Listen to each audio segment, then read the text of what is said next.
जब तक बीतती नहीं है खुद पर तब तक उसको समझ में नहीं आता कि ये इतनी खतरनाक दुनिया है साइबर की कि तुम हर 24 घंटे किसी ना किसी की गिरफ्त में ही हो। एक लेडी का कॉल आता था नोएडा पुलिस को कि मुझे मिलना है आपसे, और वो थाने पहुंच भी गई। उसने कहा कि मुझे कॉल्स आते हैं जिसमें लोग मुझे ऑब्सीन बातें करने की कोशिश करते हैं या मसाज पार्लर की बातें करते हैं, मैं उसको काट देता हूँ। कुछ ऐसी फ़ोटोज़ थी जो मॉर्फ फ़ोटो थी जिसमें उसको ऑब्सीन पिक्चर्स में दिखाया गया था, कुछ पिक्चर्स ऐसी थी जो नॉर्मल थी। तो he wanted to give some reason जिसकी वजह से वो दिमागी रूप से टॉर्चर कर रहा है ताकि या तो खुद छोड़ दे या कोई एक रीज़न हो। कि रियल लाइफ ज़्यादा थ्रिलिंग होती। कई बार हम तो फिक्शन में उतना लिख भी नहीं पाते हैं, तो एक्चुअली आपने जो लिखा वो कितना फिक्शनाइज था।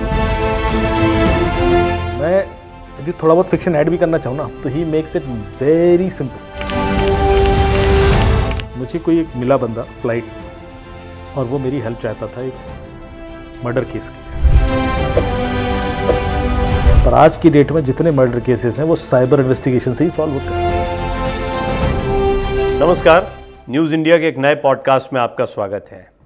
आज बहुत शानदार बातचीत होने वाली है क्योंकि मेरे बड़े प्रिय मेहमानों में से एक अमित दुबे जी मेरे साथ मौजूद हैं। अमित जी, सबसे पहले बहुत बहुत स्वागत है आपका। कैसे भाई? अब आपका परिचय जो है बहुत लंबा चौड़ा है, पॉडकास्ट आधा निकल जाएगा उसमें, लेकिन थोड़ी बातें करते हैं। सबसे पहली बात तो ये कि एक बहुत ही शानदार वेब सीरीज़ आ रही है, प्रीतम एंड पेड्रो। आपने खूब सुना होगा, चर्चा में भी है। राजकुमार हिरानी साहब पहली बार जो है वो वेब सीरीज़ की दुनिया में आ रहे हैं। एक से एक बेहतरीन फिल्में दी हैं, पीके है, 3 इडियट्स है, उनके डायरेक्शन को बड़ा एडमायर किया जाता है। तो वेब सीरीज़ को कैसे, लेकिन वेब सीरीज़ बनाने का आइडिया उन्हें आया अमित जी की एक किताब से, the return of the Trojan horse और हिडन फाइल्स। उनकी ऐसी 2 किताबें हैं और बड़े प्रतिष्ठित पब्लिशर्स की तरफ से वो किताबें निकाली गई। आप अमित जी को खूब सुनते हैं, मुझे पता है आप में से सारे के सारे परिचित होंगे और सुनते हैं कि हमारे फ़ोन में कोई सुन रहा होगा क्या, हमें कोई देख रहा होगा क्या, कहाँ कहाँ किस किस सर्वर में घुसा जा सकता है, वो सारी चीज़ें बताते हैं। लेकिन सोचिए, जो आपको इतनी बातें बताते हैं उनकी ज़िंदगी में कितने कितने केसेस आए होंगे, कितने इंटरेस्टिंग केसेस होंगे। उन केसेस को लेकर आए, उसमें फिर वीर हिरानी जो राजकुमार हिरानी के बेटे हैं वो प्रीतम के किरदार में हैं, और पेड्रो एक ऐसा किरदार है पुलिस ऑफिसर का जो अरशद वारसी कर रहे हैं। उनके अभिनय को वेब सीरीज़ में काफ़ी, असुर में काफ़ी पसंद किया गया, तो लोग इंतज़ार भी कर रहे थे कब आते हैं। अब जो ये प्रीतम का किरदार है, ये दरअसल रियल लाइफ जो है वो अमित जी का किरदार है। हमें कहा ना ये पूरी कहानी ऐसा होगा कि ये पॉडकास्ट इसका चल रहा है कि आपका चल रहा है, तो आपसे बात करता हूँ। तो सबसे पहले तो शुभकामनाएं आपको, बड़ी जल्दी ये वेब सीरीज़ आ रही है और मुझे पूरी उम्मीद है कि इसमें उतना ही मज़ा आएगा जितनी आपकी बातें सुनने में आता है। अच्छा, मुझे ये बताइए कि जब पहली बार आप लेकर गए तो एक पहला किस्सा बहुत ज़रूरी होता है कि बिल्कुल रोंगटे खड़े हो जाए कि क्या बात कर रहे हो अमित भाई, ऐसा हो सकता है क्या? ऐसा कुछ था जो वो एक कैच पॉइंट था कि हाँ ऐसा हो सकता नहीं, ऐसा हुआ है? सर, मैं ये कहानी 10 साल की है एक्चुअली, और आपको भी पता है कि बॉलीवुड में कोई बाहर वाला एंटर करता है तो इतना आसान होता नहीं। मतलब ऐसे नहीं कि मैं आज फ़ोन उठाऊँ कल मीटिंग हो जाए, संभव ही नहीं। तो मैं 2017 में जब ये किताब लिखी, 2018 में पब्लिश हुई, तो उसके बाद जब भी मुंबई जाता था तो कुछ प्रोड्यूसर से मिलने की कोशिश करता था, तो हर बार पढ़ के लोग बहुत एक्साइटेड हो जाते थे, अरे क्या लिख दिया आपने, और ये तो ऐसा कर देंगे, अभी अक्षय कुमार से मिल लेते हैं, उससे मिल लेते हैं, अनुराग कश्यप। मतलब मैं ऑलमोस्ट सबसे मिला और एग्रीमेंट साइन हुए। पहली बार एग्रीमेंट साइन हुआ एमएक्स प्लेयर से। 18 महीने मैं फॉलो करता रहा कि भाई कुछ कर रहे हो, कुछ करते रहे, लेकिन वो एमएक्स प्लेयर बिक गया, बनी नहीं। तो फिर हताश हो गए, फिर मैं दोबारा गया, तो फिर एक बहुत बड़े प्रोड्यूसर्स हैं, आप सब जानते हैं, बहुत फिल्में बनाई उन्होंने साइन किया। उन्होंने 11 लाख का चेक भी दे दिया कि आप आज से जो भी लिखेंगे मेरे लिए ही लिखेंगे, आप तो अमेजिंग राइटर हैं। मैंने बस अब तो ज़िंदगी पलट गई, अब तो छोड़ो सब, यही करना है। वो भी लगे रहे 1-1.5 साल, कुछ नहीं हुआ। मैं बहुत चेज़ किया, अरे हम कर रहे हैं ना, अभी कर रहे हैं, बस ये शुरू हो गया, अभी हुआ ये, मतलब ऐसे करके वो, मैं इसलिए बता रहा हूँ कि रियलिटी चेक आपको पता पड़े। मतलब 3 साल निकल गए। फिर एक और कोई मिला मुझे, उसके संग साइन किया, वो भी बड़ा एक्साइटेड, बहुत बड़े CEO एक ग्रुप कंपनी के। और फिर क्या हुआ कि अब मैं बिल्कुल वो हो चुका था कि ऐसा होता रहता है, और ऐसा नहीं है कि मेरे संग ऐसा हुआ। आपको बताऊं कि अमीश त्रिपाठी की जो किताब है उस पर भी 3 बार वो राइट दे चुका है, और वो भी ऐसे कभी हाँ, start कब से नहीं हुआ। सुन रहे कितने सारे कब से सुन रहे हैं इमोर्टल बोला, ऑफ और मेलुआ किसको नहीं दिए मतलब कि करण जौहर बना रहे हैं करण कि ये जौहर से बना लेकर रणवीर सिंह सबको दे चुका है राइट। तो ये इंडस्ट्री ऐसी है, इसमें हर किताब अपनी किस्मत लेके आती है। वो कब फिल्म में बनेगी ना, ये आप प्रिडिक्ट ही नहीं कर सकते, चाहे वो कितनी अच्छी हो। चेतन भगत जैसी सबकी किस्मत नहीं होती। मुझे याद आया कि उनकी तड़ातड़ अच्छा वो लेकर भी आए थे कि देखो एक राइटर जो है एक ऑथर को फिल्म इंडस्ट्री एक पके पकाए मसाले के तौर पर ले लेती है। अब मुझे थोड़ा इसका मसाला बताइए ना कि ये तो हो गया आपका स्ट्रगल, घाट घाट पर चले गए आपने बताया, लेकिन उसमें जो किस्से होंगे किताब में वो इतने अपीलिंग होंगे कि जहाँ जा रहे होंगे उसको कुछ ना कुछ पोटेंशियल दिख रहा होगा कि हाँ यार भाई इस पे बनाना चाहिए। फिर उसकी मजबूरियाँ रही होंगी, सबकी होती हैं प्रोडक्शन की मजबूरियाँ। वो कौन सी बातें हैं जो आपको लगता है कैच पॉइंट है कि शुरुआत में ही वो चीज़ें आ जाती हैं? मैं बताऊं कि मैं कन्विंस किया कैसे। तो जब कोविड था ना, तो हरीश बैजल साहब डीआईजी थे महाराष्ट्र साइबर के, उनसे मेरी बात चल रही थी। तो मैंने कहा सर आप ना मेरी कोई हेल्प कर नहीं पाए, पूरा महाराष्ट्र चलाते हो। बोले क्यों? मैंने कहा मुझे किसी प्रोड्यूसर से मिलवा दो। बोले किस से मिलना है? मैंने किसी से ही मिलवा दो यार, बुक मेरी 4 साल से लग रहा हूँ मैं। बोले राजू हिरानी से मिलेंगे। मैंने सर आप मजाक कर रहे हो, मतलब I would consider my story because he has so many options. तो उन्होंने उनको वीडियो कॉल पे ले लिया। अब मैं प्रिपेयर नहीं था, मैं चौंक गया। तो मैंने कहा सर नमस्कार सर कैसे हैं, ऐसे करके बातचीत शुरू हुई। और मैंने मौके का फ़ायदा उठा के 7-8 कहानी सुना दी बैक टू बैक, शॉर्ट टक टक टक टक फायर। और वो सुनते रहे। बोले जैसी कॉल खत्म हुआ कह रहा तुम मुंबई आ सकते हो। मैंने सर आ जाएंगे, कल आ जाएंगे, ऐसे करके। उस समय शायद लॉकडाउन था तो मुझे स्पेशल पास लेके जाना पड़ा। And then I met him and I was there for a week. और पूरा मैंने कम से कम 150-200 उन्होंने सिर्फ कहानियाँ सुनी मेरे से, बैठे ऐसे। और बोले मैंने कभी थ्रिलर बनाया नहीं है एंड आई एम मतलब have been never been interested to make thrillers, क्योंकि मेरा वो फोर्टे नहीं। तो जब उन्होंने मेरी कहानी सुनी, बोले लेकिन यार तुम्हारी कहानी अलग है, तुम्हारी कहानी आम आदमी की कहानी है कि कैसे आप स्मार्टली छोटी छोटी चीज़ें करके लोगों को बेवकूफ़ भी बना सकते हो, पैसे भी निकाल सकते हो, सुसाइडल सिचुएशन भी हो जाती हैं, टेररिस्ट अटैक भी हो जाते हैं। मतलब मेरी कहानियों में स्केल बहुत था, पर जो रीज़न होते थे और जिस तरीके से टेक्निकल ट्रिक होती थी वो बड़ी कॉमन है, जो कोई भी कर सकता। So I think he like that. He said यार इसको मैं बनाऊंगा। फिर वो राइटिंग का पूरा प्रोसेस शुरू होता है। क्योंकि उसी दौरान मैंने नीरज पांडे जी के संग हिडन फाइल्स देकर, एक हिडन फाइल्स के 4 वर्जन है। तो एक वेब सीरीज़ है हैक क्राइम्स ऑनलाइन, जो दूसरी बुक पे बनी थी नीरज पांडे जी के संग। तो मैं उनके संग भी काम कर रहा था, तो मुझे उनका भी फ्लेवर समझ में आया कि एक थ्रिलर बनाने का आइडिया क्या होता है। सो मेरे ख्याल से जो ये बनी है, ये एक नया जॉनर है। ये थ्रिलर कम सोशल एंगल से बनाई गई स्टोरी है, जिसमें आप हंसोएंगे, रोएंगे, एक्साइटेड होंगे और अल्टीमेटली कुछ मैसेज के संग बाहर आएंगे। So it will always have a very strong message in your life. तो देखिएगा, मजा आएगा। नहीं देखेंगे इसको तो। और वैसे मुझे लगता है आपको जो सुनना पसंद करते हैं ना लोग, वो इसलिए भी करते हैं क्योंकि वो सीधे कनेक्ट करते हैं कि हाँ ये हो सकता है, और अच्छा ये इतना कॉमन है। मतलब उनको कई बार अपनी सुरक्षा जब तक हुआ नहीं, वो तो जब तक बीतती नहीं है खुद पर, तब तक उसको समझ में नहीं आता कि इतनी खतरनाक दुनिया है साइबर की, कि तुम 24 घंटे किसी ना किसी की गिरफ्त में ही हो।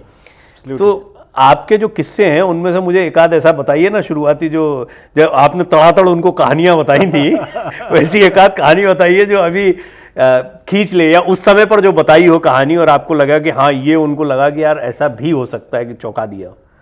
देखिए मैं 2-3 किस्से सुना देता हूँ। एक तो कोविड के टाइम की बात है कि एक लेडी का कॉल आता था नोएडा पुलिस को कि मुझे मिलना है आपसे, और तो वो थाने पहुँच भी गई।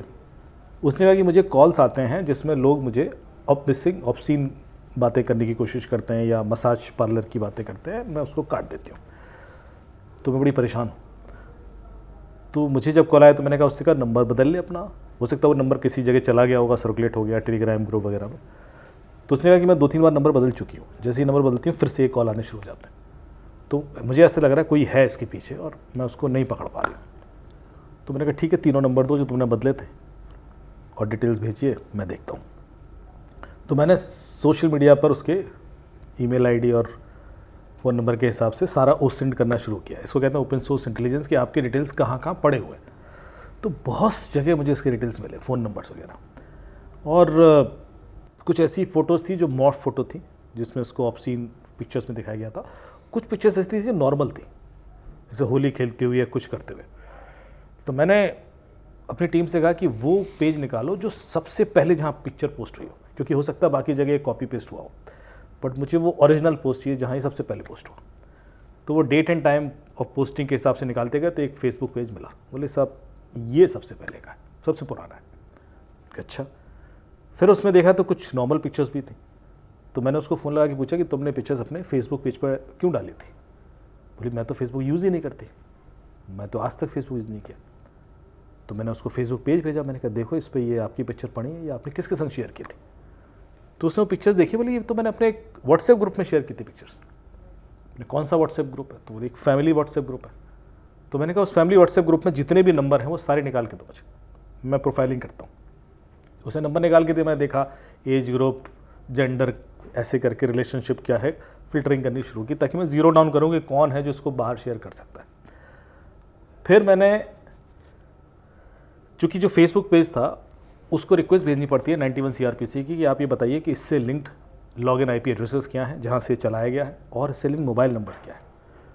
लेकिन ये लॉकडाउन था तो वो उस समय रिस्पॉन्सेज बड़े स्लो थे। तो मैंने फेसबुक का फॉरगेट पासवर्ड ट्राई किया।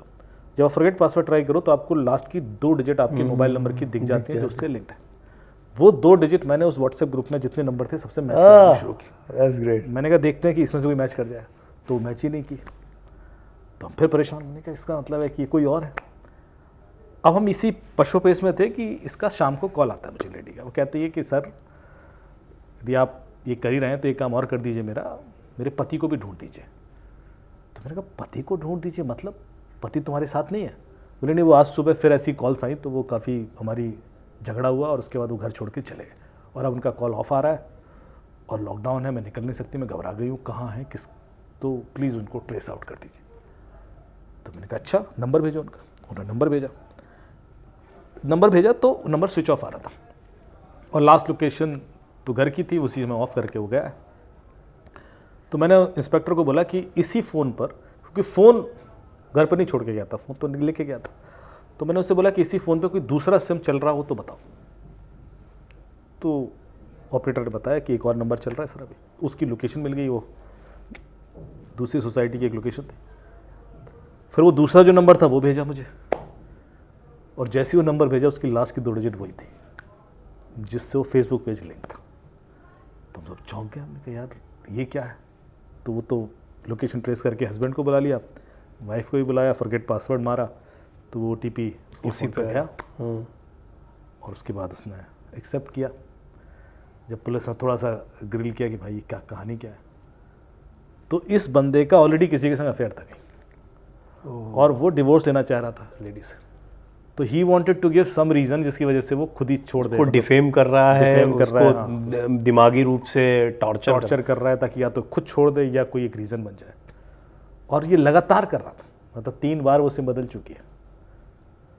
तो ये केस जब मैंने रेडियो पे सुनाया या उस पर TV पे भी एक एपिसोड आया, तो लोगों ने मेरे से कॉल किया कि सर इसमें सच कितना था, क्योंकि ऐसा तो नहीं आपने कुछ ऐड किया हो। तो मैंने न्यूज़ लिंक भेजी।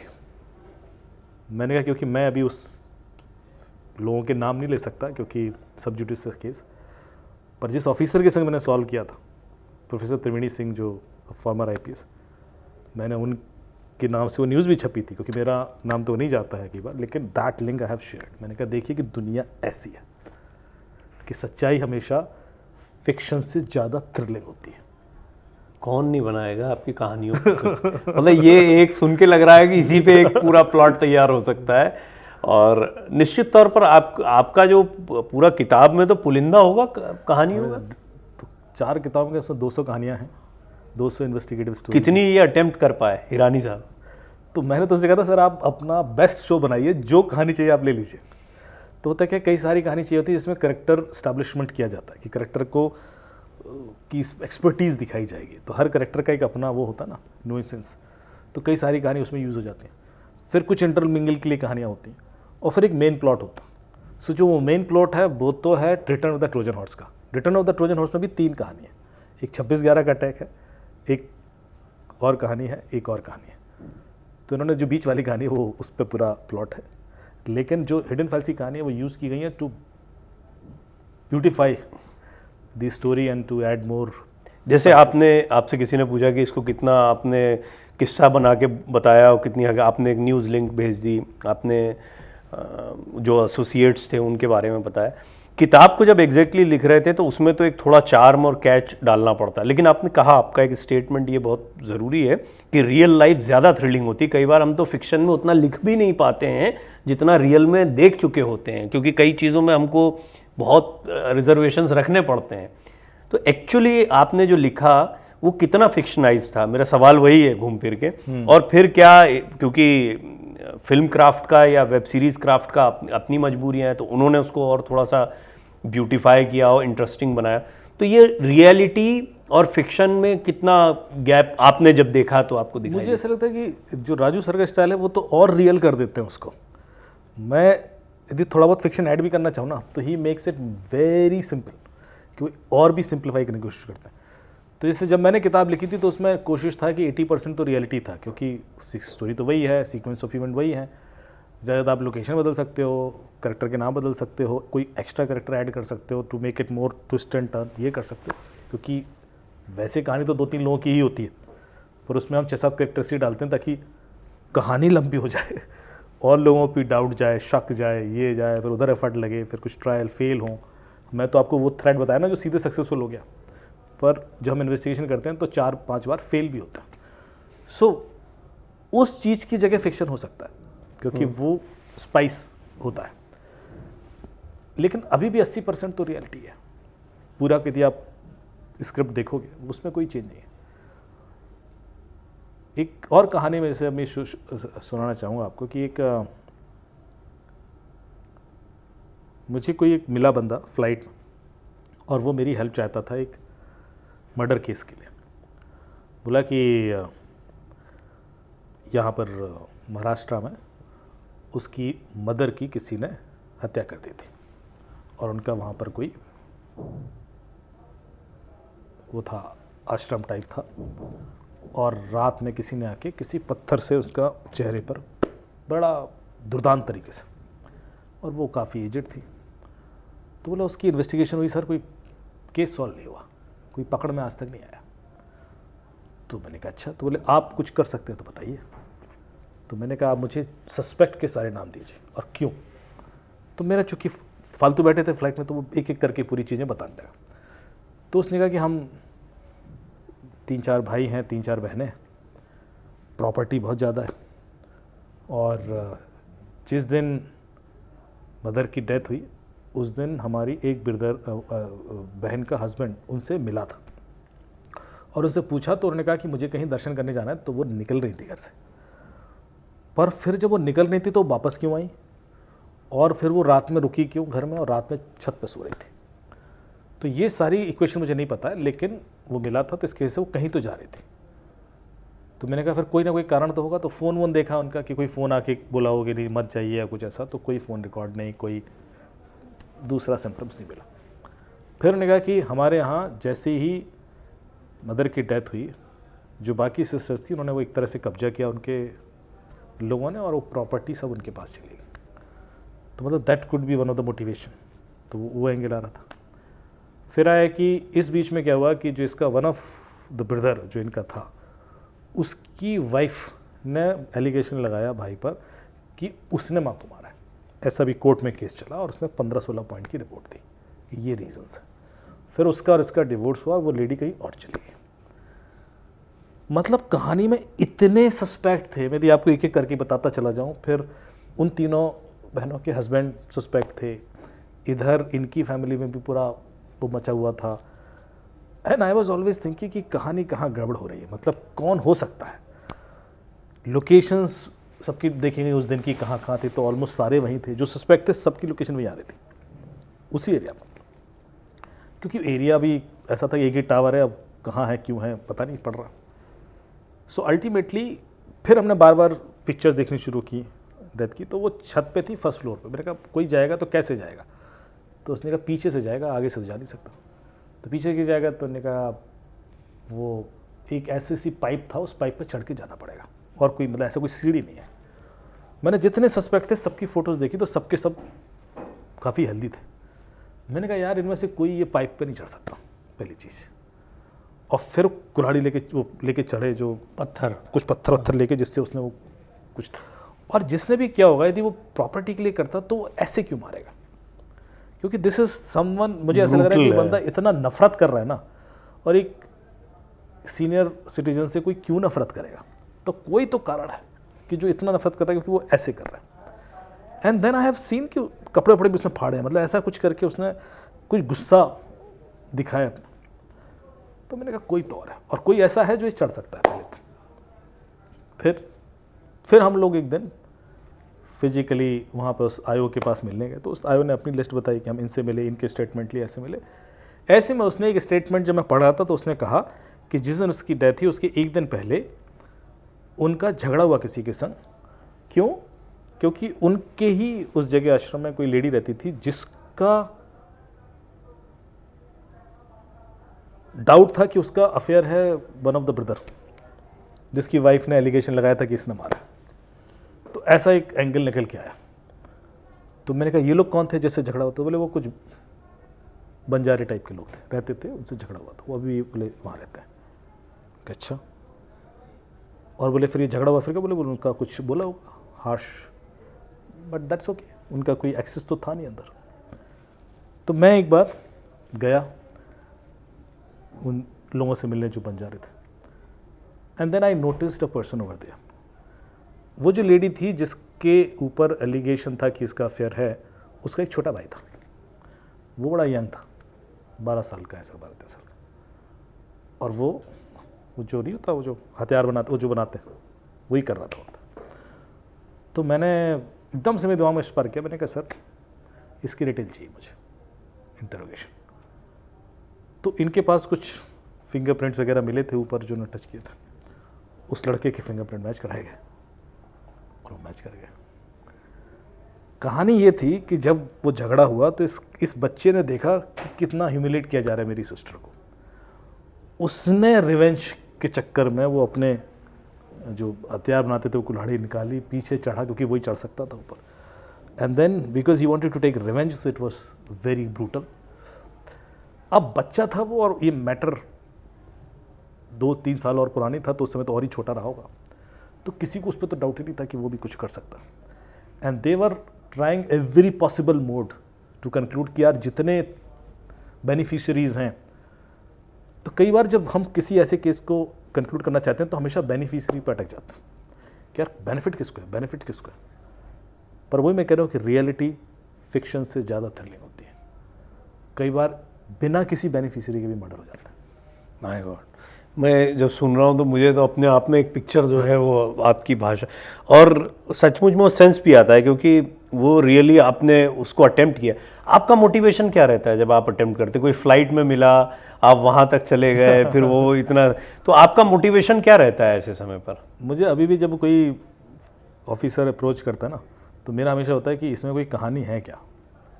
मतलब यदि सीधे सीधे कोई चीज़ हो रही होगी ना तो शायद मुझे इतना इंटरेस्ट भी नहीं आएगा, पैशन भी नहीं आएगा, बट मुझे ऐसा लगता है कि ये कुछ अजीब है, दिस इज़ समथिंग डिफरेंट, तो मैं लग जाता हूँ। और वो हमेशा कुछ मुझे ऐसा देके चला जाता है कि इसे लाइफ लर्निंग।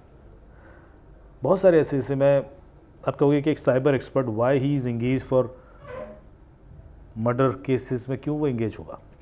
पर आज की डेट में जितने मर्डर केसेस हैं वो साइबर इन्वेस्टिगेशन से ही सॉल्व होते हैं, और कोई तरीका नहीं, क्योंकि क्रिमिनल वो सारे तरीके इस्तेमाल करता है, बट वो एक चीज़ मिस कर जाता है कि आपका डिजिटल फुटप्रिंट तो छूटेगा। फ़ोन तो बंद भी है तो लोकेशन क्या है, कितने फ़ोन, कुछ पैटर्न है, आप पहले से कुछ किया होगा आपने, आपकी जेलसी एक्सपोज हो जाएगी, आपकी राइवलरी एक्सपोज हो जाएगी, कुछ तो निकलेगा, और वहीं से वो फिर कनेक्ट होना शुरू हो जाते हैं। सो जितने हैं, मतलब आप देखोगे कि बहुत सारे ऐसे केसेस भी आए जिसमें, जैसे एक मुझे एक भोपाल के कमिश्नर थे मिश्रा जी, तो उनका मुझे भी कल परसों ही फ़ोन आया, तो वो मुझे अपने केसेस सुना रहे थे, तो उनका ये कहानी थी। बोले कि एक केस था और हमें तो वी वर डिस्कसिंग अवर, मतलब हमारे अपने एक्सपीरियंसेस, उनके एक्सपीरियंस। तो उसमें एक लेडी थी घर में और उसका मर्डर हुआ है, हमें कोई सस्पेक्ट नहीं मिला, और बड़ा सर अजीब सा था, मतलब कोई रीज़न ही नहीं था कि उसको घर बन रहा है, अचानक उसमें बॉडी मिलती है, उसको कोई किसी से दुश्मनी नहीं है। सीसीटीवी में एक लड़का दिख रहा है जाते हुए, और निकलती है पर उसको हम पहचान नहीं पा रहे हैं, दैट्स इट। तो सारे उन्होंने एंगल बोले, वो लगा रहा। जब मैं अपना छोड़ने वाला था, जिस दिन ऑलमोस्ट ये था कि मेरे ख्याल से उनका ट्रांसफ़र हो गया था, तो बोले जिस दिन मेरा ट्रांसफ़र हुआ उस दिन मैंने फिर सारी टीम को बुलाया। बोले यार ये केस सुलझा रह गया, इसको कुछ करना पड़ेगा जब तक मैं जा रहा हूँ। तो बोले उस दिन अचानक जब मैं वो CCTV देखा तो मुझे समझ आया कि ये लड़का एक टी-शर्ट पहन के जा रहा है और उस टी-शर्ट का एक स्पेशल स्टाइल है। तो मैंने कहा इस टी-शर्ट को जरा फ्लिपकार्ट अमेजोन पे सर्च मारो ऐसे ही देख रहा हूँ। तो बात दिख गई उस टी-शर्ट। मैंने कहा पूछो इनसे कि इस एरिया में किसने ये टी-शर्ट परचेज़ की थी, जिस एरिया का एक केस था। तो उन्होंने सारे अपने परचेज ऑर्डर वाले डिस्क्रिप्शन देने शुरू किया, तो उसमें एक बंदा मिल गया और फिर वहाँ से केस खुला।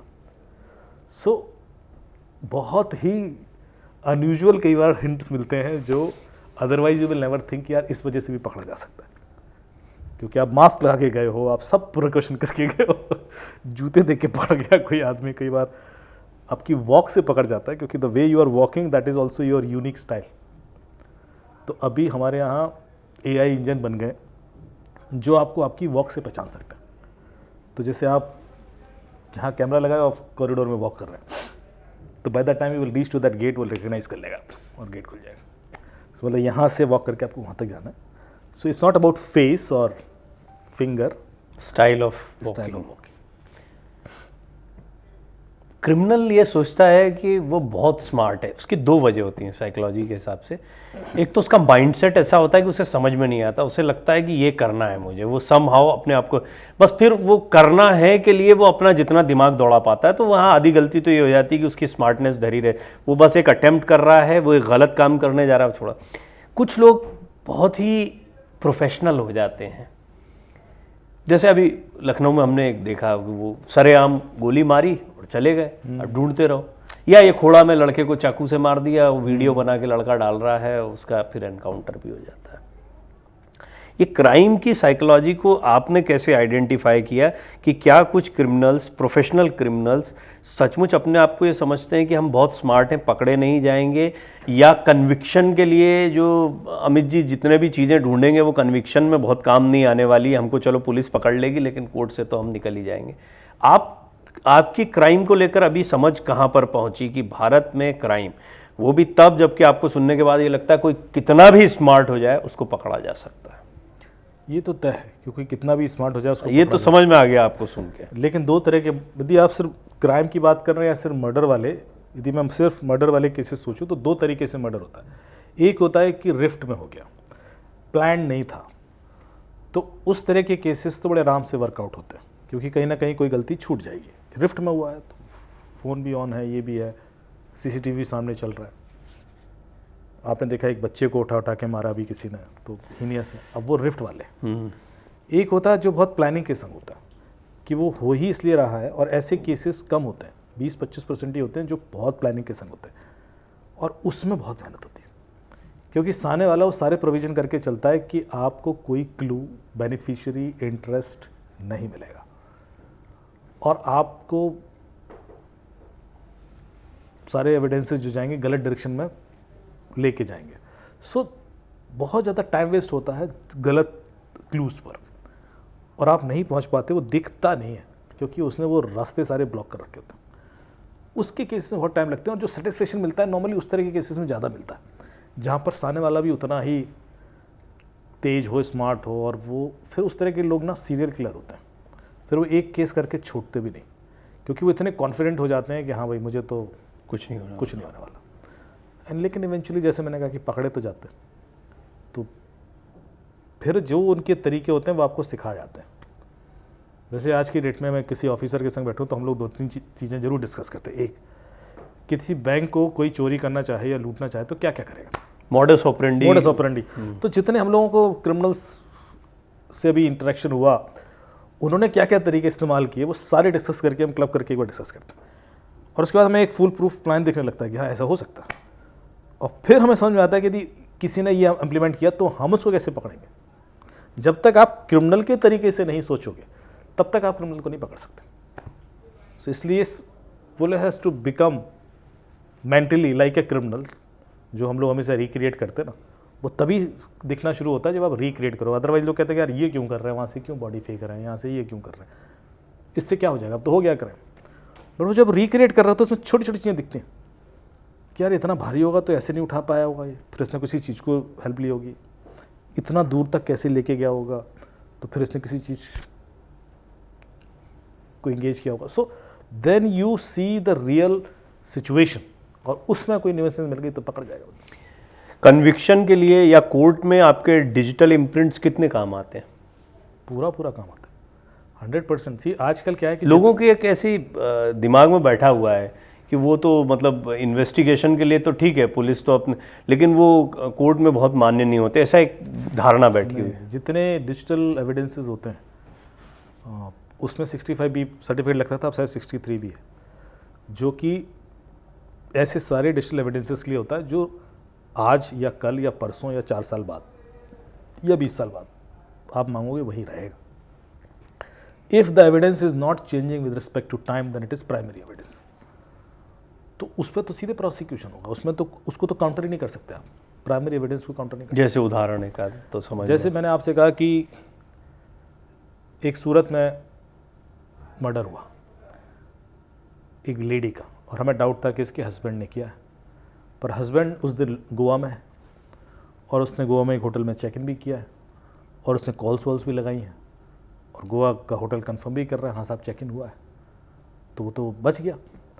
तो फिर मैंने आयो से कहा कि एक बार गूगल डैशबोर्ड भी चेक करो। तो गूगल डैशबोर्ड क्या होता है कि आपके फ़ोन में जो जीमेल लॉग्ड इन है उसके हिसाब से बहुत सारी डिटेल जो फ़ोन आपका कलेक्ट कर रहा है वो दिखा देता है, जिसमें आपकी locations, pictures, videos, financial details सब कुछ होता है, वो आप डैशबोर्ड पे देखते हो, जो गूगल का फीचर है। तो जब हमने गूगल डैशबोर्ड उसके जीमेल का लॉगिन किया तो उस दिन हमें 2 लोकेशन मिली उसकी, एक गोवा में मिली, एक सूरत में मिली।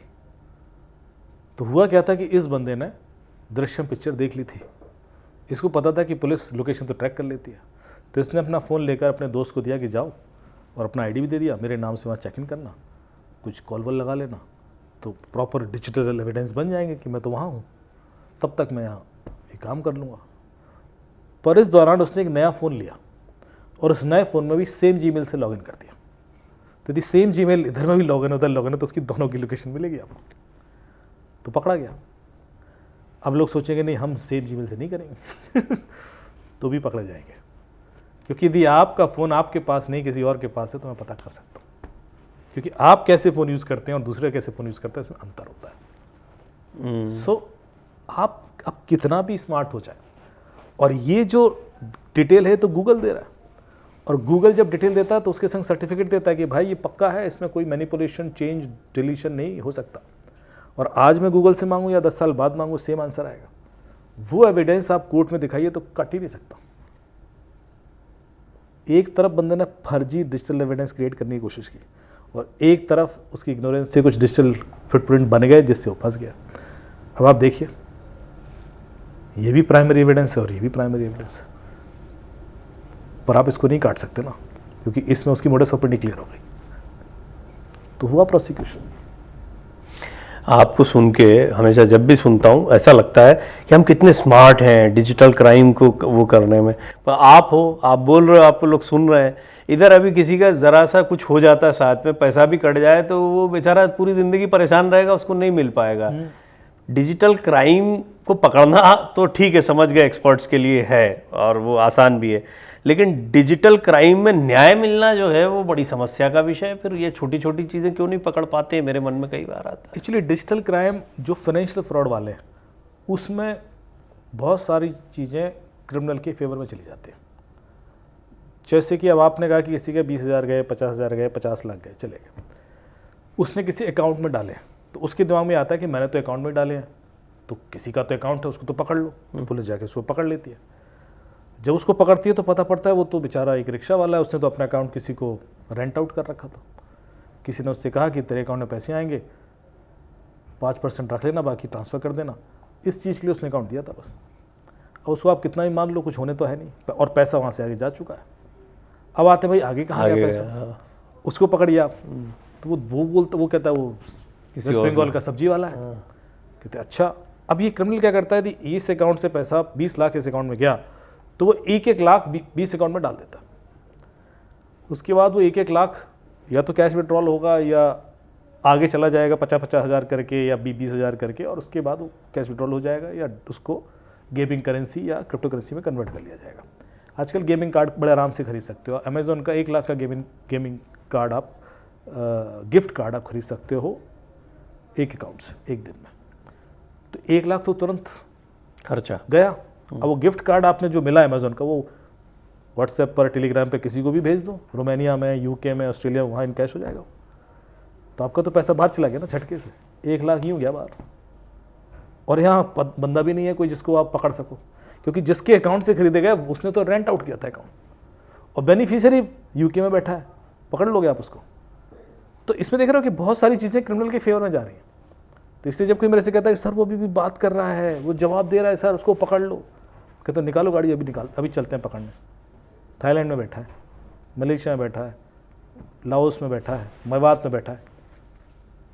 मेवात के कई सारे एरिया हैं जहाँ पर तो आप घुस नहीं सकते अंदर जब तक आप प्रॉपर पुलिस बल के संग न जाओ। अभी यहाँ पर थाना जला दिया था नू में ही, हाँ बिल्कुल, साइबर थाना जला दिया गया था वहाँ पर साइबर। तो ये इतना भी सिंपल नहीं है कि हमें सब कुछ पता है और हम कर सकें, क्योंकि इसमें जो डिपेंडेंसीज हैं वो बहुत ज़्यादा है। अब आप कहोगे साहब सिम तो उसका था, तो सिम भी दूसरों के नाम पर केवाईसी पर इशू हो जाते हैं।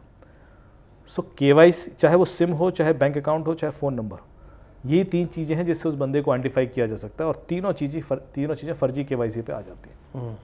सिम इशू हो जाते हैं। आप देखिए अभी कई सारे यहाँ पर आपको नेहरू प्लेस में भी और गफ़ार मार्केट में लोग मिलेंगे जो किट बेचते हैं। कहते हैं कि साहब ये बैंक अकाउंट है, ये सिम कार्ड है, आप इस पर OTP आएगा, ये बैंक अकाउंट है, आप यूज़ करो। 8,000, 10,000, 15,000 की किट। 1-2 भी पुलिस ने पकड़े भी, दिल्ली पुलिस ने। और वो किट यूज़ होती हैं इस तरह के क्राइम के लिए भी, सट्टे के लिए, जो IPL में बेटिंग हो रही है उसके लिए, और बहुत सारी ऐसी चीज़ों के लिए जहाँ पैसा मंगाओ और निकाल लो। अब आप बेनिफिशियरी को कैसे पकड़ोगे, क्योंकि बीच में इतने फर्जी अकाउंट इन्वॉल्व हो गए हैं जो लोग खुद विक्टिम्स हैं एक्चुअली। सो ये फाइनेंशियल फ्रॉड के संग अनफॉर्चुनेटली रिस्ट्रिक्शंस हैं या कोई लिमिटेशंस हैं, इसकी वजह से हमारे जितने डिजिटल अकाउंट हैं उनको लेकर हम कभी 2 फैक्टर ऑथेंटिकेशन और फिर बहुत सारी चीज़ों का इस्तेमाल करते हैं, पर मुझे ऐसा लगता है कि ये कोई बहुत असरदार चीज़ नहीं है। मैं तो इसका भुगत भोगी हूँ। मेरा फेसबुक था, एक अच्छा खासा चलता था, वो थाईलैंड में आज भी एक लड़की चला रही है, हम देखते भी हैं, वेरीफाइड अकाउंट था, उसको ले लिया और वो आज भी चल रहा है। और पुराने मैसेजेस लोग मुझे भेजते हैं, अरे भैया ये तो आपको भेजा था, ये तो इनके अकाउंट पे दिख रहा है। मैंने कहा अरे वो तो ले गए, और मैंने भी कहा कि छोड़ो, ले गए तो ले गए। उसके साथ बहुत सारा जितना हमारी चीज़ें थी वो भी चली गई, और जबकि उसमें सब था, 2 फैक्टर वगैरह जो भी था वो था। तो ये तो सारी चीज़ें, और ये ऐसा बहुत सारे लोगों के साथ में तो मैं आपको बताऊँ, फेसबुक हैक करने का ट्रिक, किसी का हैक करना है तो आप इस्तेमाल कर सकते हैं। बचने का मतलब बचने के लिए इस्तेमाल भी कर सकते हैं उसको।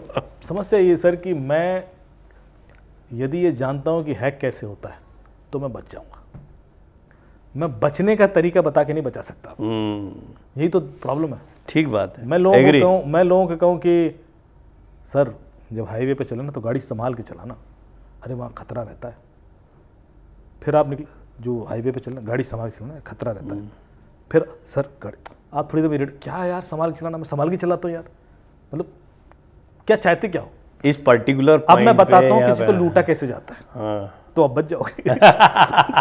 मैं कहता यदि आप गाड़ी चला रहे हो हाईवे पे, अंडा फेंक दे, पत्थर अंडा फेंक के आएगा और आपने वाइपर ऑन किया तो फ्रॉज जम जाएगा। आप गाड़ी रोकोगे क्योंकि ये ब्लाइंड हो गया, जैसे ही रोकोगे बगल से 2 बाइक आएंगे और गन लगाएंगे और गाड़ी भी ले जाएंगे, तुम्हें भी उतार देंगे। अच्छा ये नहीं करना।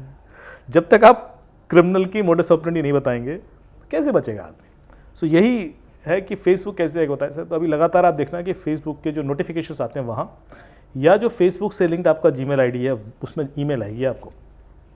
क्या ईमेल आएगी? You are invited to join lifetime free blue tick batch.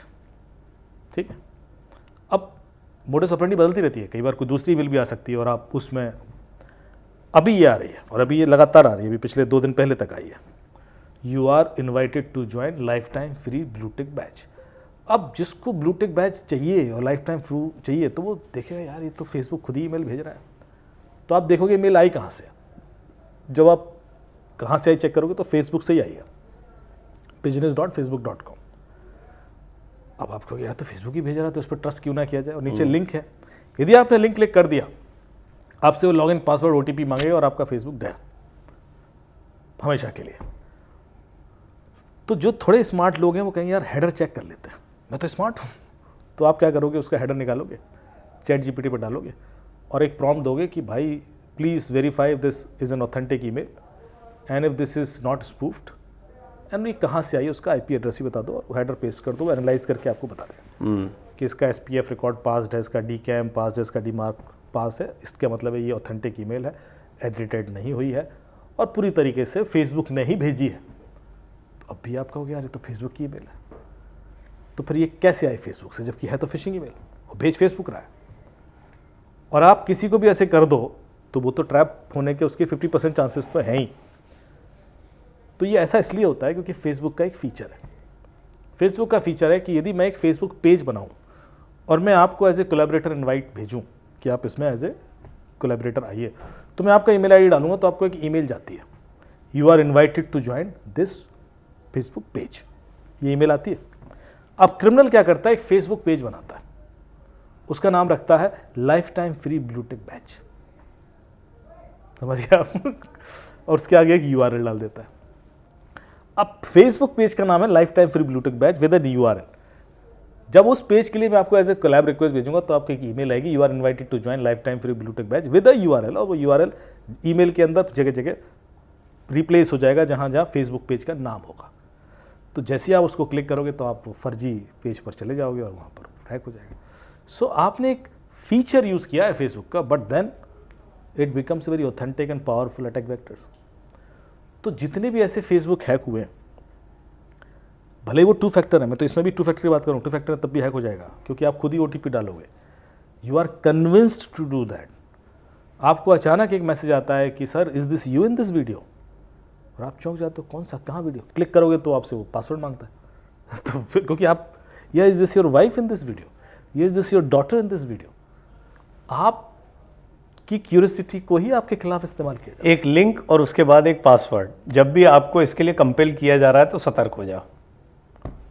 बिल्कुल कंपेल किया जा रहा है, क्यूरियोसिटी एक्सप्लॉइट की जा रही है, कुछ कंटेम्प्रेरी चल रहा है। जैसे कई बार ऐसा होता है कि गैस की कमी हो गई, अचानक एक लिंक आना शुरू हो गया कि सरकार ने एक फैसिलिटी निकाली है, इसको इंस्टॉल करो और आपके लिए घर पहुंचा दी जाएगी। तो आप परेशान हो बेचारे, तो आदमी कुछ भी कर लेता है। तो जैसे मैंने आपसे कहा था कि लाखों हजारों लोगों को एक साथ हैक किया जा सकता है और बड़ी आसानी से। एक जर्नलिस्ट जब मेरे से क्वेश्चन करने लगा कि भाई आप कर सकते हैं, तो मैंने कहा चलिए। मैं एक इवेंट में लेके गया जहां मैंने QR कोड के 4 प्रिंट आउट लिए, ऊपर लिखा फ्री वाईफाई और QR कोड, और मैंने हॉल में 5 स्टार होटल के हॉल में इवेंट था, मैंने कहा 2 यहाँ लगाओ 2 यहाँ लगाओ, उसने लगा दिया। मैं जब सेशन लेके बाहर उतरा तो मैं दिखाया लैपटॉप पे ऑडियंस को, मैंने कहा देखो 6 लोगों ने मेरी एप्लीकेशन इंस्टॉल कर ली है, और यदि मेरी एप्लीकेशन इंस्टॉल कर ली है तो मैं पैसे भी निकाल सकता हूँ, तो मैं कुछ भी कर सकता हूँ, इस वायरस है वो। अब सोचिए कि यही काम मैं कुंभ में कर दूं। करते ही हैं कितने लोग, तो कहीं भी जाते हैं तो फ्री वाईफाई, हाँ ये रहा। मतलब आप सोच रहे हो हजारों लोगों का पैसा निकल जाए, क्यों? क्योंकि आप उस समय वैसे सिग्नल की प्रॉब्लम है, क्योंकि इतने सारे लोग हैं, नेटवर्क का issue, and then you are lure to get free wifi, तो आप कर देते हो इसके। वैसे वाईफाई कनेक्ट करते हैं वो कितना खतरनाक है, किसी और का वाईफाई उतना ही खतरनाक है सर, क्योंकि यदि कोई 2 लोग किसी एक ही वाईफाई से कनेक्टेड हैं तो एक टूल के थ्रू कोई भी एक व्यक्ति दूसरे व्यक्ति का ट्रैफिक देख सकता है। उसको बोलते हैं man in the middle attack. एक वायर शार्क करके टूल है जो इंटरसेप्ट करके आपका ट्रैफिक देख सकता है। यदि एंड टू एंड एन्क्रिप्टेड नहीं है ट्रैफिक तो कुछ इन्फॉर्मेशन देखी जा सकती है। अभी क्या होगा, जितने भी लेटेस्ट एप्लीकेशन हैं वो एंड टू एंड एन्क्रिप्टेड होती हैं, पर कई सारी नहीं भी होती, तो उस वजह से एटलीस्ट ये तो समझ में आता है क्या देख रहा है, कौन सी वेबसाइट एक्सेस की है, इतना तो देखा ही जा सकता है। And that itself can help us to hack eventually, because मैं आपका भरोसा जीत सकता हूँ कि अभी इमीडिएटली आपने कुछ खोला होगा और मैं उसी समय कॉल करके आपको ट्रैप कर लूँ कि ये बुकिंग करा रहे हो आप, अच्छा मैं हेल्प करता हूँ, और उसमें फंस जाता है। मेरे मन में इतने सारे सवाल आ रहे हैं, फिर एक सवाल अटका हुआ है, मैं पहले वो पूछ लेता हूँ, नहीं तो फिर पता चला कि मैं इसी आपकी किस्सा गोई में निकल जाऊंगा। एक आईआईटीएन लड़का जासूस कैसे बन गया, मतलब ये कहाँ से कीड़ा काट गया जासूसी का आपको? सर जासूसी नहीं है, इन्वेस्टिगेटर है, एक नया मर्डर से लेके हर चीज, ठीक है, वो धीरे धीरे प्रोफेशन है। और मैं तो सर बिल्कुल इंजीनियर ही था, आईआईटी खड़गपुर से 2002 में पास आउट किया, and I was working in Europe most of the time, in Spain and other countries. 2008 में 26/11 का अटैक हुआ इंडिया में, और उसके बाद एक नई यूनिट बनी एनआईए करके, जिसके पहले आईजी थे Loknath Behera ji. He wrote to all IITs कि हमें कुछ टेक्निकल एक्सपर्ट चाहिए, और IIT Kharagpur recommended my name, and then I met and my association with him started. पहले हमने ये आईआईटी के समय में आपको ये इस तरह का इंटरेस्ट था, मतलब ये सब काम कर रहे थे? नहीं, मैं आईआईटी खड़गपुर में सर लड़कियों के पासवर्ड हैक करके, इसलिए आपका नाम रिकमेंड किया गया। और मैं उनके पासवर्ड नोटिस बोर्ड पे लगा देता था कि इस लड़की का लॉगिन है पासवर्ड, सौजन्य से अमित दुबे। तो मुझे लैब से डिबार भी किया गया था, तो वो थोड़ा पॉपुलर हो गया था। लेकिन उस समय मुझे ऐसा लगता था कि मैंने क्यों ले लिया पंगा यार फालतू में, मतलब it was a black dot on my career. But सोचिए, ज़िंदगी में आप जो भी हो रहा होता है ना, वो कब आपकी ज़िंदगी की दिशा तय कर देगा आपको पता नहीं होता। सो वो एक गलती जो उस समय हुई थी, उस वजह से मेरी ज़िंदगी की पूरी दिशा ही बदल गई। नहीं तो आज मैं कुछ और होता, कहीं और सीनियर वीपी सीटीओ कुछ बन के काम कर रहे होते, लेकिन अब इन्वेस्टिगेटर है। और मुझे मज़ा आने लगा, क्योंकि जो वो ट्रेडिशनल वे ऑफ वर्किंग थी, मुझे वो एक्साइट कर ही नहीं रही थी। तो 26/11 के बाद में आपको एनआईए जब बनी तो आपका नाम रिकमेंड किया गया, फिर आप इसमें उतरे? फिर मैंने धीरे धीरे as a resource person training भी दी, मैंने कुछ केसेस पे भी काम किया, और उसके बाद फिर अलग अलग एजेंसीज के संग। 26/11 में हमें डिजिटल एक्सपर्टाइज का क्या फ़ायदा हुआ? सर, जब कसाब का सैटेलाइट फ़ोन रिकवर हुआ था तो ब्रेक हो गया था, और उसके डेटा को रिकवर करने में डिजिटल फोरेंसिक्स ही पूरा काम आई, और उससे समझ में आया कि ये लोग किस रूट के थ्रू कैसे यहाँ तक पहुँचे। और वो एक बहुत पुख्ता एविडेंस था इंटरनेशनल कोर्ट में। बट कई सारी चीज़ें प्रिजर्वेशन एंड रिपेट्रिएशन के पॉइंट ऑफ व्यू से उस तरह से नहीं हुई जैसे कि इंटरनेशनल कोर्ट में प्रोटोकॉल है। तो इंटरसेप्ट पूरी बातचीत भी हो गई थी, उसका तो ऑडियो क्लिप भी अब वो तो कह रहा हूँ कि आप कोई भी चीज़ को कोर्ट एडमिसिबल कैसे बनाओगे, इसके लिए बहुत सारे स्टेप फॉलो करने पड़ते हैं। जैसे कि आपके फ़ोन में व्हाट्सएप चैट है और आपने स्क्रीनशॉट लिया मुझे भेज दिया, वो कोर्ट एडमिसिबल नहीं है, वो कोर्ट एडमिसिबल नहीं है, वो कोर्ट सीधा डिस्कार्ड कर देगा। मैं आपके फ़ोन को क्लोन करूं, हैश वैल्यू निकालूं, और उसके अंदर से वो चैट एनालाइज करके एक रिपोर्ट बना के दूं, कल के दिन कोर्ट कहे कि जो क्लोन्ड फ़ोन है वो हैश वैल्यू और ओरिजिनल फ़ोन की हैश वैल्यू मैच करा के देखो सेम है कि नहीं, और यदि वो नहीं मैच की तो फिर ये डिस्कार्ड हो जाएगा। So the point is this chain of custody maintain रखना, और हर स्टेज पे हैश वैल्यूज़ निकालना, ये बहुत ज़रूरी होता है। क्योंकि पहले इस तरह के केसेस नहीं थे, तो इस तरह के प्रोसेस थे ही नहीं। तो हम लोगों ने ऐसे बहुत सारे केसेस हुए हैं जिसमें क्रिमिनल इस वजह से बच गया क्योंकि ये प्रोसेस ही फॉलो नहीं हुए। मैंने आपसे अभी थोड़ी देर पहले सवाल पूछा भी था, और मेरा सवाल पूछने का मकसद यही था, एडमिसिबल कितना होता है, कन्विक्शन के लिए कितना है, और ये जो आप बता रहे हैं बड़ा ये बहुत ज़रूरी है। क्योंकि आज भी प्रॉब्लम है, मुझे अक्सर पुलिस ऑफिसर्स के फ़ोन आते हैं कि साहब हमने क्रिमिनल पकड़ लिया, 40 फ़ोन भी मिल गए, ये भी पेन ड्राइव भी है, और आई एम श्योर कि इसमें बहुत कुछ मिलेगा, और मैं वो निकाल भी लूँगा और वो चार्जशीट पे भी लिख दूँगा, पर कल के दिन वो कोर्ट से रिजेक्ट ना हो जाए कि आपने जो प्रोसेस फॉलो किया है वो डिजिटल एविडेंस प्रिजर्वेशन एक्ट के थ्रू नहीं किया, तो इतनी सारी मेहनत फेल हो जाएगी आपकी। तो मुझे तुरंत एसओपी बना के देना होता है कि ये स्टेप फॉलो करना, और तभी ये कोर्ट एडमिसिबल होगा। आपके पास सब कुछ है, प्रूफ है, पर वो प्रूफ कल के दिन डिस्कार्ड ना हो जाए, इसके लिए एक तरीका है। वो तरीका लोगों को नहीं पता होता, और जल्दबाजी में चूँकि वो 50 दिक्कतें होती हैं। जैसे मैं एक छोटा सा बताऊँ तरीका, मैं आपका आईफोन कॉन्फिस्केट करता हूँ, और मैंने आईफोन कॉन्फिस्केट करके उसको ऑफ कर दिया, तो मैं आधे एविडेंस खो चुका हूँ।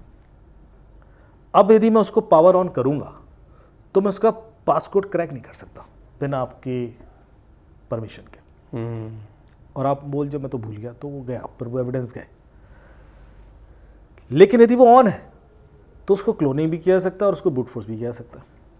तो इतना सा एसओपी कि जब आप फ़ोन कॉन्फिस्केट करें तो ऑन रखें, फिर उसको, फिर आपकी जिम्मेवारी उसको चार्ज लगा के रखें। अब सवाल ये उठता है कि ऑन करके रखते हैं, उनको दिमाग में लगता था तो ऐसा तो नहीं कि उस दौरान जो डेटा आ रहा है because of that something could go wrong, वो किसी को दे दे कि रिमोटली फॉर्मेट मार दो, रिमोटली ये कर दो, क्योंकि गूगल में तो फैसिलिटी है। यदि आपके फ़ोन का जीमेल लॉग्ड इन है और वो लैपटॉप पे भी है और मैं आपका फ़ोन उठाता हूँ तो उस लैपटॉप से फ़ोन करके भाई फ़ोन फॉर्मेट, वहीं से फॉर्मेट कर सकता है फ़ोन, करेक्ट। तो आप उसको ऑन रखो लेकिन उसका नेटवर्क ऑफ कर दो, सिम भी ऑफ होना चाहिए, वाईफाई भी ऑफ होना चाहिए। अब ये एसओपी छोटी 2 स्टेप है, गॉट इट। ऑन रखना है, नेटवर्क ऑफ रखना है, अदरवाइज वो रिमोटली कुछ चेंज कर देगा और फिर आपका एविडेंस चला जाएगा। सो ये बहुत बारीक चीज़ें हैं जो हमें कई बार बतानी पड़ती हैं पुलिस ऑफिसर्स को इन द बिगिनिंग। हम कितने इक्विप्ड हैं सचमुच में, मतलब आपके किस्से सुन के तो लगता है कि हम लोगों को बहुत समझ है। आप एक इंडिविजुअल कैपेसिटी में काफ़ी काम कर रहे हैं, आपका एक्सपर्टाइज भी अलग लेवल का है, आप उसको एंजॉय भी करते हैं, लेकिन वाकई में मेरा कहने का मतलब है पूरी एजेंसीज जिनका ये काम है सचमुच में, क्या वो इतनी पारंगत है? क्या भारत में इसको लेकर इतनी एजुकेशन दी जा रही है, इतनी अच्छी एक्सपर्टाइज है? बहुत बहुत ज़्यादा दिया है, और जो सेंट्रल एजेंसीज़ हैं वो तो बहुत आगे, मतलब उनकी कैपेबिलिटीज़ इंटरनेशनल लेवल पर भी जो भारतीय सेंट्रल एजेंसीज़ हैं वो काफ़ी आगे देखी जाती है। मैं एग्जाम्पल दे दूं आपको कि, और नॉर्मल पुलिसिंग का भी बताऊं, भारत में भी जो इन्वेस्टिगेशन कैपेबिलिटीज़ हैं, क्योंकि बहुत बड़ा देश है, बहुत सारे केसेस होते हैं, कई सारे आईओज या इंस्पेक्टर्स ऐसे हैं जो अमेजिंग काम कर रहे हैं। मैं हर स्टेट में नाम लेके बोल सकता हूँ, पर बोलूँगा तो फिर कई बार जो कॉन्फ्लिक्ट खड़ा हो जाता है सीनियर ऑफिसर्स के संग, तो मैं क्योंकि भाई फिर बड़ा कौन छोटा कौन। लेकिन बहुत सारे एसीपी डीएसपी लेवल ऑफिसर्स, बहुत सारे आईपीएस ऑफिसर्स अमेजिंग, और आईओज तो इतने हैं मेरे नेटवर्क में कि जो वो कर देते हैं ना, मतलब मैं आपको बोलूँ, एक बार औरंगाबाद से एक डीएसपी का मुझे फ़ोन आया कि सर वो आपकी स्टोरी सुनी थी और मैंने वो तरीका लगाया और मेरा केस वर्कआउट होगा। मैंने कौन सी स्टोरी? तो समझे स्टोरी बताई। मैंने कहा पर इसमें ये वाले स्टेप्स तो थे नहीं। सर ये हमने सोचे ना फिर तो इतना अच्छा लगा। क्या थी स्टोरी, क्या थी? क्विक में अगर बता पाए तो। कॉमन नंबर एनालिसिस था, मुझे एग्जैक्टली भी याद नहीं, कॉमन नंबर एनालिसिस की थी। जैसे होता क्या है कि जब सिमिलर काइंड ऑफ इंसिडेंट 3-4 जगह हो रहे हो, तो हम ये देखते हैं कि यहाँ का भी टावर डम निकालो, यहाँ का भी निकालो, और देखो कि उस समय कौन कौन लोग थे, कॉमन लोग, और उनको निकाल के फिर उनकी प्रोफाइलिंग करो, ऐसा कुछ था। लेकिन उसके बाद भी एक लेवल पे अटक गया था, क्योंकि जो लोग मिल रहे थे वो बहुत सारे थे, उसमें से जीरो डाउन करना था। तो कई बार क्या होता है कि if you have thousands people and कोई तो क्राइटेरिया चाहिए जिसमें जीरो डाउन हो।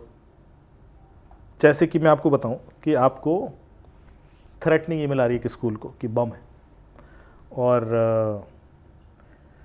वो VPN से आ रही है, तो हम एक तरीका इस्तेमाल करते हैं कि भाई हो सकता है कि स्कूल का ही कोई भेज रहा हो या सिटी का ही कोई बंदा है, तो उस समय जिस समय वो ईमेल आई है डेट एंड टाइम पर, इस शहर में किसने वो VPN एक्सेस किया, उल्टा क्वेश्चन मारा तो उस बंदे तक पहुंचा जा सकता है।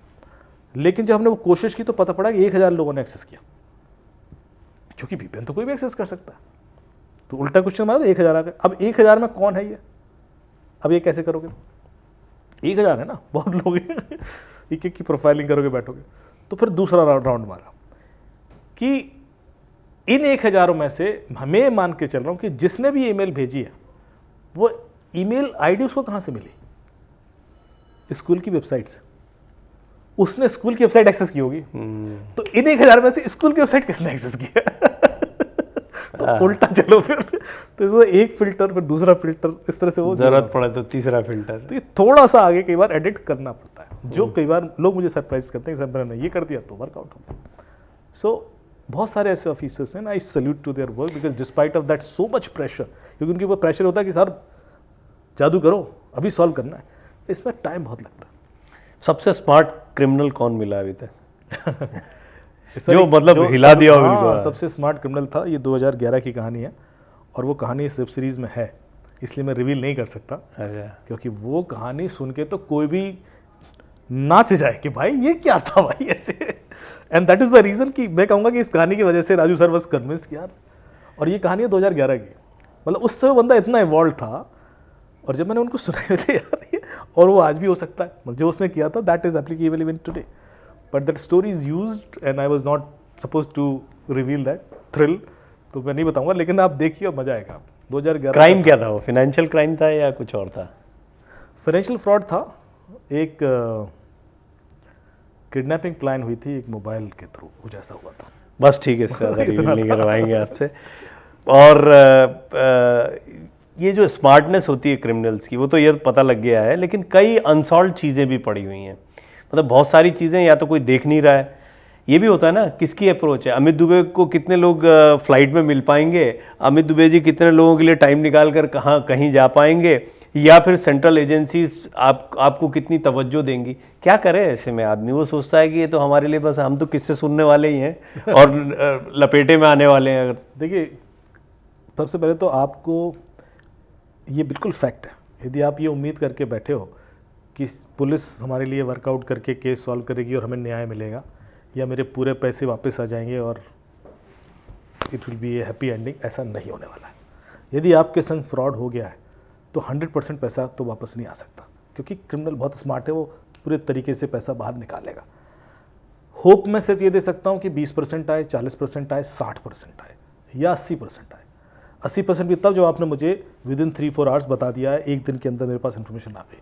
यदि एक दिन के बाद होगी तो पैसा एनोनिमाइज होना शुरू हो जाएगा, और जितना लेट बताओगे उतना चांसेस कम है कि मैं आपकी रिकवरी करा पाऊँ। वर्स्ट केस में भी मैं कुछ तो करा सकता हूँ, ये भी होता है, क्योंकि जो अकाउंट चल रहे होते हैं वो एकदम से बंद नहीं होते, उस पर दूसरे फ्रॉड का पैसा आता रहता है, क्योंकि क्रिमिनल तो अभी भी एक्टिव है ना।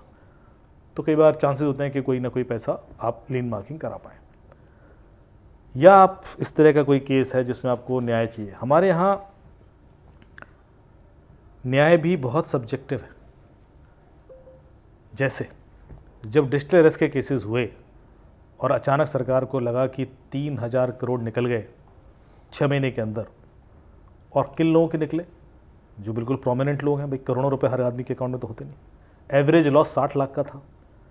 22 करोड़ एक बैंक के वाइस चेयरमैन के निकले बसंत कुंज से, 15 करोड़ एक डॉक्टर दंपत्ति के निकले साउथ दिल्ली से, 60 लाख एक फरीदाबाद लॉयर के निकले, 7.25 करोड़ एक बहुत बड़े बिजनेसमैन है उनके निकले। सो ये जब सारा देखा कि यार ये हो क्या रहा है, 3000 करोड़ निकल गए, तो सुप्रीम कोर्ट भी एकदम से जाग जाता है, और सुप्रीम कोर्ट ने कॉग्निजेंस लिया कि भाई जितने भी डिजिटल अरेस्ट के केसेस होंगे वो सब सीबीआई इन्वेस्टिगेट करेगी। करेक्ट। तो बाकी लोगों का क्या? मेरी 25,000 मेरे निकल रहे हैं और मेरी सैलरी ही 25,000 है, तो मेरे लिए ये सुविधा नहीं है। ये सुविधा सिर्फ उन लोगों के लिए है जिनके ज़्यादा पैसे निकले हैं, जिनके अकाउंट में 2000 करोड़ है और 2 करोड़ निकल गया तो उनके लिए सीबीआई है। Isn't it a very subjective way of giving justice, or it is not a fair deal? So ये एक बहुत बड़ा त्रासदी है, और इसमें पूरा इकोसिस्टम कई बार शिकायत के घेरे में आता है। मैं इसके दूसरे पक्ष को भी सोचता जा रहा हूँ। ये एक इकोसिस्टम है, इतनी एजेंसीज हैं, इतना एक्सपर्टाइज है, ये क्रिमिनल्स का कौन सा इकोसिस्टम क्रिएट होता है कि हमेशा एक कदम आगे निकल के कुछ नया क्रिएट करते हैं कि आप लोगों को भी चैलेंजेस आते हैं? क्या वहाँ पर भी इस स्तर की कोई मैकेनिज्म चलती है? आप मेवात का जिक्र कर रहे हैं, कहीं और का जिक्र कर रहे हैं, ये सचमुच क्या बहुत पढ़े लिखे बहुत स्मार्ट लोग होते हैं, या किस तरह की क्रिमिनल साइकोलॉजी आपने देखी? सर, ये लोग स्मार्ट लोग नहीं होते। मतलब सबसे पहले तो ये नीडी लोग होते हैं। मैं आज आपको बताऊं कि सबसे पहले मिडिल मैन की बात कर रहा हूँ। हमारे यहाँ चूँकि बेरोजगारी है, हम जानते हैं, और उसका इम्पैक्ट क्या होता है देख लीजिए। आज ऐसे कई लोग हैं जिनको एक कॉल आ जाए ना कि पैसे कमाने हैं, हाँ साहब, डेस्परेट है बेचारे को, नहीं कमाने को मिला, ज़िंदगी निकल गई है उसकी, 35 साल की उम्र है और उसने 2 लाख नहीं कमा पा रहा है वो आदमी, और उसको सामने वाला ऑफर दे रहा है कि तेरे अकाउंट में 10 लाख आएंगे या 20 लाख आएंगे या 50 लाख आएंगे, तो अकाउंट दे देगा अपना? वैसे साहब ले लो मेरा अकाउंट, जब है ही नहीं इसमें क्या ही हो जाएगा। उसमें वो 5 करोड़ डालेगा, साइफन करेगा, 50 लाख दे भी देगा या 25 लाख दे देगा।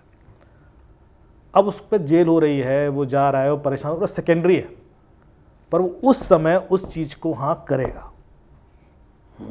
ये हमारी सबसे बड़ी वीकनेस है, हम रोक ही नहीं सकते। यदि आज कल के डेट में कोई आदमी इतना एक्सट्रीम डेस्परेट हो जाए, और वो कई जगह मिल जाता है कि ये लो पैसे मार दो उसको, मार देता हूँ। उनके लिए वो पैसा ज़्यादा वैल्यूबल है, उनके लिए वो किसी की ज़िंदगी ख़राब हो गई या मर गया फैमिली, उससे नहीं है इमोशन अटैच। तो जब भी इस तरह की विसंगति समाज में आएगी, लोग आपको एक्सप्लॉइट करेंगे। आप कितना ही पुलिसिंग खड़ी कर लो, आप कितना ही एक स्ट्रॉन्ग इकोसिस्टम बना लो, केवाईसी कर लो, जब सामने वाला तैयार है जान देने को तो क्या हो जाएगा। भारत में ये डिजिटल क्राइम बनिस्बत दुनिया के अन्य, क्योंकि आप दुनिया के मैं अन्य इसलिए थोड़ा सा और इसको ऐड कर रहा हूँ, जब मैंने उन मिडिल वाले जो है ना जिन्होंने म्यूल अकाउंट के लिए पैसा, जब उनको और ग्रिल किया ना पता, तो सर ऐसे रोने वाली सिचुएशन आ जाती है। मुझे बोल रहा है कि सर मेरी मदर का ऑपरेशन होना है, और ये जानबूझ के क्रिमिनल उनको टारगेट करते हैं जो हॉस्पिटल के बाहर लोग परेशान हो रहे हैं, और वो डॉक्टर कह रहा है कि साहब इतना तो लगेगा ही, आपकी किडनी ट्रांसप्लांट होना है, मैं क्या करूँ। दे दिया मैंने अकाउंट, दे दिया अकाउंट, मुझे तो पैसा आ गया, हो गया मेरी मदर का इलाज, अब मैं जेल जा रहा हूँ कोई बात नहीं, पर ट्रीटमेंट तो हो गया ना।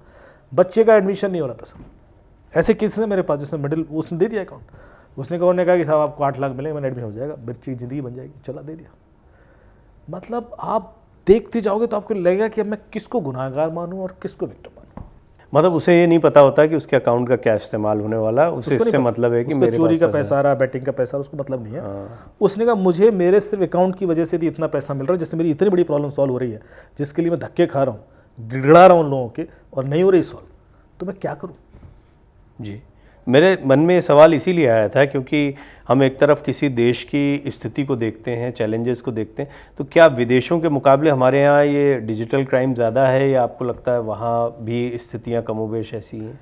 हर जगह ऐसी सर, और रादर अमाउंट देखोगे तो वहाँ ज़्यादा है। यदि आप यूके का एग्जांपल लें तो 3 मिलियन पाउंड एवरी डे वहाँ पर लॉस होता है इन साइबर क्राइम, इस तरह के साइबर क्राइम है, जामताड़ा स्टाइल वाले, कि बेवकूफ़ बनाया, पैसे ले लिया, ई-कॉमर्स खरीदारी, प्रोडक्ट नहीं आया, गलत वेबसाइट पे कर दिया, टिकट खरीदाता था, ये सब होता है। ऑस्ट्रेलिया में भी करीब 12-13 बिलियन कल ईयरली लॉस है, जापान में भी है, यूएस का तो सबसे ज़्यादा है। तो ऐसा नहीं है कि हम अलग हैं। और ये जब लोग कहते हैं ना कि it is because of over digitalization, ऐसा भी नहीं है। ये ओवरऑल यदि देखा जाए तो बाहर और ज़्यादा अमाउंट है, क्योंकि वहाँ रिच लोग भी जाता है, वो भी मैं एक कारण मानता हूँ। लेकिन हमारे यहाँ भी करीब 1 लाख करोड़ का तो लॉस है हर साल का, जो मैं, क्योंकि 22,000 करोड़ का तो ऑफिशियल रिकॉर्ड है, और ऑफिशियल रिकॉर्ड और रियलिटी में गैप तो होता ही है। रियल लाइफ प्रीतम को रियल लाइफ प्रीतम कितना जस्टिफाई कर पाए? आपने तो प्रीव्यू किया होगा, कितना जस्टिफाई कर? मज़ा आया सर, मुझे लगता है कि वो एक नए कलर, मुझे तो आपका बोलने का अंदाज ऐसा लगता है कि इसको कौन मैच करेगा। मतलब हाँ, कोई अच्छे कैरेक्टर हो, किरदार हो तो वो कर सकते हैं। तो जो ईरानी साहब के सुपुत्र हैं वीर ईरानी जी, वो कितना जस्टिफाई कर? तो जब मैं शूट पे गया ना गोवा में शूट चल रहा था, तो वीर मेरे से आया, मिला, कहता sir you are looking too good on screen. बड़ा मजा आया, लव यू भाई। तो बहुत ही नेचुरल और स्वीट एक्टिंग की उसने, पर मेरी एज के हिसाब से वो यंग दिखाया गया एक्चुअली। तो वो उस एज के हिसाब से जो शरारतें होती हैं, आपकी भी क्या है यंग ही हो। लेकिन सचमुच में ये आपके लिए एकदम एक नया सफ़र होगा। बट ये लिखना और ये एक्टिंग, ये फिल्मों की दुनिया में जाना, और आपका जो रियल काम है, तो कितना असर होता है? क्योंकि अभी आपकी ऑक्यूपेंसी इसमें बहुत बड़ी है, तो ये कोई डिस्ट्रैक्शन जैसा फील नहीं होता है? सब धीरे धीरे एक सिस्टम खड़ा होना शुरू हो जाता है। तो मेरे पास बहुत सारे लोग हैं जो इन्वेस्टिगेशन में एज ए वॉलंटियर भी इन्वॉल्व हैं, एज ए फुल टाइम भी इन्वॉल्व हैं। फुल टाइम कम है, 15-16 लोग हैं, लेकिन वॉलंटियर्स की तो मैंने फौज खड़ी कर दी है। मतलब 8-10 हज़ार लोग अभी नेटवर्क में हैं। आपके सलाह मशविरे से भी काम चल जाता है? कई बार तो मतलब मामला बहुत फंसा हुआ हो तो तभी मैं जाता हूँ, तभी आपको जाना पड़ता है। तो और जो सेकंड लेयर है मेरी, वो भी बहुत एक्सपर्ट हो चुकी है। तो बहुत सारे लोग हैं, शुभम है, वरीश है, अंजर है, विशाल है, आपका प्रतीक है। तो ये सारे मेरे नेक्स्ट लेयर के सुपर हीरोज हैं जो भी है। और भाई जिसके नाम भूल गए चिंता मत करना, है ना, तुमको तुम्हारा भी सबका। एक सौरभ है, सौरभ करके एक लड़का बताओ, बड़े मजेदार कहानी हो। मेरे से मिलने आया, उसने मुझे फ़ोन किया, सर आपसे मिलना है। मैंने कहाँ से हो? तो उसने बताया महाराष्ट्र से। कैसे? मैंने कहा तो मेरा नंबर कैसे मिला? तो कह रहे सर आप गुस्सा मत होना। मैंने कहा, बोला मैंने वो सेंड करके इन्वेस्टिगेट करके निकाल लिया। तो मैंने कहा मुझे बताओ कैसे निकाला? तो उसने मुझे बताया, and the way he has given me all the steps. मैं थ्रिल हो गया। मैंने कहा वाओ। तो मैंने कहा तुम किसी का भी नंबर निकाल सकते हो? बोले हाँ। तुमने सचिन तेंदुलकर का निकालो, उससे 5 मिनट बेटा ये है, नीता अंबानी ये है, मार्क जुकरबर्ग ये है, मेरे पास सबके नंबर है, मैं आपको अरे अब तो मुझे किसी का नंबर चाहिए होगा। और अभी हालत ये होती है, सच बताऊं, पुलिस ऑफिसर मुझे रिक्वेस्ट करते हैं कि यार उसका नंबर बताना चाहे, बंदा नहीं मिल रहा और वो निकाल देता है कितने। तो ये जो एक ट्रिक उसने क्रैक कर ली ना भाई, बताएंगे नहीं यहाँ पे तो वो मेरा बहुत अच्छा इन्वेस्टिगेटर है। क्या इंटरेस्टिंग आपकी लाइफ है, क्या इंटरेस्टिंग काम है। बात बात करने का मन करता है, लेकिन कुछ कुछ रोक रोक के करते हैं। आज प्रीतम और पेड्रो पर बात करनी थी मुझे, लेकिन बात बहुत सारी हो गई। देखो, ये बात तो साफ है कि जब वेब सीरीज़ आएगी, आप लोग देखोगे उसको, तो आपको कई ऐसी इंटरेस्टिंग कहानियां जो यहाँ बता रहे हैं ना, जो नहीं बता पाए हैं, तो वो कितनी कीमती तो मैं किसी को सुना ही नहीं पाया। नहीं सुना पाए, मजबूरी है भाई, कॉन्ट्रैक्ट कर रखा है, लेकिन मज़ा आएगा आपको। और ये रियल लाइफ के प्रीतम हैं, इनके जीवन में ऐसी और बहुत सारी कहानियां हैं, रोज़ नई बनती हैं। हम चाहते हैं कि क्राइम फ्री हो, लेकिन ऐसा हो नहीं पाता है। बट सतर्कता ज़रूरी है, ऐसे लोग ज़रूरी हैं जो इसको गार्ड कर पाएँ या हमको सतर्क कर पाएँ, या परेशानी में हो तो उससे निकाल पाएँ। अमित जी, आप बहुत शानदार काम कर रहे हैं, इसके लिए मैं हमेशा आपका धन्यवाद करता हूँ। मुझे बड़ी खुशी होती है, बड़े भाई भी हैं हमारे, तो बहुत प्रसन्नता होती है कि आप एक अच्छा काम कर रहे हैं। इतना ज़्यादा बड़ा भी नहीं हूँ मैं, थोड़े से बड़े भाई इन्होंने मुझे देखा कि बोले भाई तेरे से बड़ा तो मतलब बहुत बड़ा हो जाएगा है बड़े, मैं आपको बता खैर, बहुत बहुत धन्यवाद आपका इस चर्चा में जुड़ने के लिए। बहुत बहुत धन्यवाद आप दर्शकों का। आपके कुछ सवाल हो, कोई और इंटरेस्टिंग बात आप जानना चाहते हो, तो अवश्य आप लिखिएगा कमेंट बॉक्स में। अमित जी से हम वो ज़रूर अगली चर्चाओं में रखेंगे, वैसे भी पूछ कर आपको बताएंगे। तो न्यूज़ इंडिया के साथ जुड़े रहने के लिए आप सभी दर्शकों का भी बहुत बहुत धन्यवाद। नमस्कार, अगले पॉडकास्ट में मुलाकात करते हैं।